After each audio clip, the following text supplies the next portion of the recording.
ఇవేటి వెరైటీగా ఉన్నాయి అనుకుంటున్నారా? ఇవి లస్కూరలండి. కొబ్బరికూరతో తయారు చేస్తారు. చాలా టేస్టీగా, చాలా సాఫ్ట్గా, చాలా బాగుంటాయండి. మీరు తయారు చేయాలనుకుంటే ఈ వీడియోని చూడండి. వీడియోని చూడండి. లస్కూర తయారు చేయడానికి ఒక కొబ్బరికాయ తీసుకున్నాం. ఇది కటింగ్ చేసుకుందాం. కొబ్బరికాయ కట్ చేసుకున్నాం కదా, ఈ విధంగా మీద తొక్క తీసేసుకోవాలి.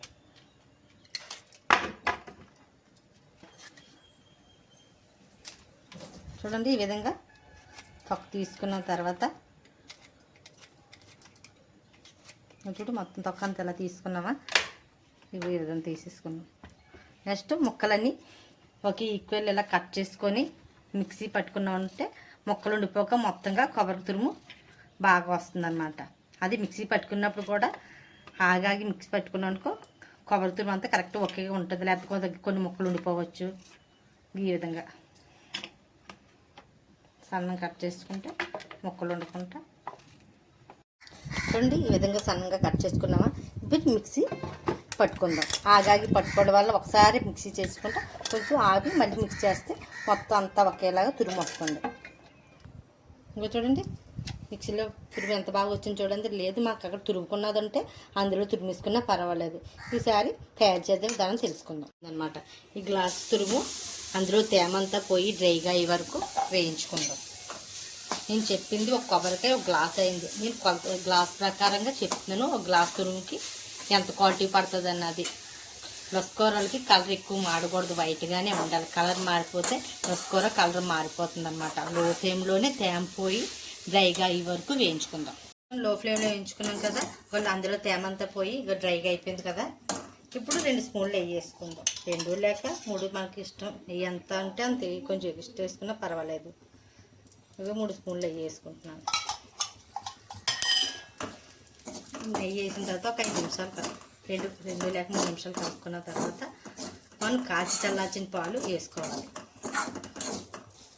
నెయ్యి వేసుకున్న తర్వాత మొత్తం బాగా కలుపుకున్నాము. ఒక కాచి చల్లార్చిన పాలు కొంచెం పాలు వేసుకోవాలన్నమాట.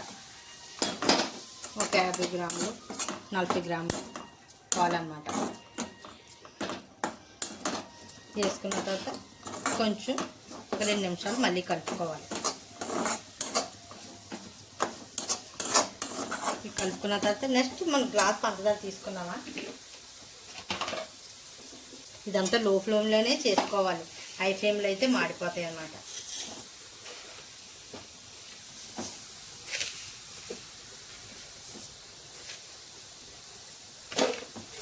మనం గ్లాసు తీసుకున్నాం కదా, కొబ్బరి తురుము హాఫ్ ఏమని పంచదార తీసుకోవాలి. హాఫ్ పంచదార తీసుకొని లో ఫ్లేమ్లో కలుపుతూ ఉండాలన్నమాట. ఇందులో వాటర్ వేయలేదు కాబట్టి త్వరగా మనకు వండైపోవడానికి అవకాశం ఉంటుంది. త్వరగా వండైపోద్ది అనమాట. నెక్స్ట్ ఇలాచీల పొడి, కొంచెం ఇలాచీ పొడి ఉంటే వేసుకున్నా పర్లేదు. అప్పుడు ఇలాచీలు దంచేసి వేసుకున్నా పర్వాలేదు. అలా కలుపుతుంటే 5-10 నిమిషాల్లో ఇది వండ చుట్టుకోవడానికి వీలుగా అయిపోతుంది అనమాట. దీనికి పాకం అది రావాల్సిన పర్లేదు. ఈ విధంగా దగ్గరగా అయిపోయింది కదా, మళ్ళీ డ్రై అయిపోయినా లడ్డు గట్టిగా అయిపోద్ది. ఇప్పుడు ఇది స్టవ్ ఆఫ్ చేసుకొని కొంచెం గోరువెచ్చగా అయ్యే వరకు మనం కలుపుకుంటూ ఉండాలి. అప్పుడు ఉండలు చుట్టుకుందాం. నేను గోరువెచ్చగా అయిపోయే వరకు కొంచెం కలుపుకుంటుంటే ఈ విధంగా తయారైంది. ఇది వేడిమే చేసుకుంటూ ఉండలో చుట్టలేము, పగులు కూడా వచ్చేస్తాయి. కొంచెం చేతికి నెయ్యి రాసుకొని ఉండలు చుట్టుకుందాం. చాలా సింపుల్ అండి లస్కూర. సో సాఫ్ట్, సో సింపుల్ లస్కూర అనమాట. ఎప్పుడు రొటీన్గా కొబ్బరి ఉండలు చేసుకుంటాం, కానీ ఇలా లస్కూరలు చేసుకొని తినండి. చాలా టేస్ట్గా, నోట్లో పెట్టుకుంటే మృదువుగా కరిగిపోతాయి. టేస్ట్ కూడా అంతే బాగుంటుంది.